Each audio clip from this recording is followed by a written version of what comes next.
ദാവൂദ് നബി അലൈഹി സ്വലാമിനെ കാണാൻ വേണ്ടി അസ്രായിൽ വന്നപ്പോ വിസിറ്റിന് വന്നതാണ്, റൂഹ് പിടിക്കാൻ. അസ്രായിൽ ഇങ്ങനെ സംസാരിച്ചുകൊണ്ടിരിക്കുമ്പോ മുന്നിലൂടെ ഒരാൾ ഇങ്ങനെ പോയപ്പോ അസ്രായിൽ അലൈഹി സ്വലാം പറഞ്ഞു, ദാവൂദ് നബിയെ ആ പോകുന്ന ആളില്ലേ, അയാൾക്ക് 6 ദിവസം കൂടിയ ദുന്യാവിൽ ആയുസ് ബാക്കിയുള്ളൂ.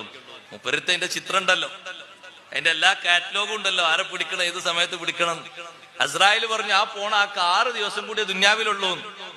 ദാവൂദ് നബി അലൈഹി സ്വലാം 2, 3, 4 കൊല്ലം കഴിഞ്ഞിട്ട് ഈ മനുഷ്യനെ കണ്ടപ്പോ ദാവൂദ് നബി ചിന്തിച്ചു, പടച്ചോനെ ഇയാളെ പറ്റിയല്ലേ എന്ന് 6 ദിവസം ഉള്ളൂ എന്ന് പറഞ്ഞു. ഇയാൾ ഇപ്പോഴും ജീവിച്ചിരിക്കണ്ടല്ലോ, മരിച്ചിട്ട് പിന്നെയും ജീവിച്ചു. അസ്രായിൽ അലൈഹി സ്വലാം പിന്നൊരിക്കൽ വന്നപ്പോ ചോദിച്ചാൽ നിങ്ങൾ 6 ദിവസം ഉള്ളൂ എന്ന് പറഞ്ഞാൽ ഇപ്പോഴും ഹയാത്തിലുണ്ടല്ലോ, അത് നിങ്ങൾ കേൾക്കണോ? നേരെ പിറ്റേന്ന് അയാൾ ചേർക്കപ്പെടാത്തൊരു ബന്ധം ഉണ്ടായിരുന്നു, മുറിഞ്ഞു കിടക്കുന്ന ഒരു ബന്ധം.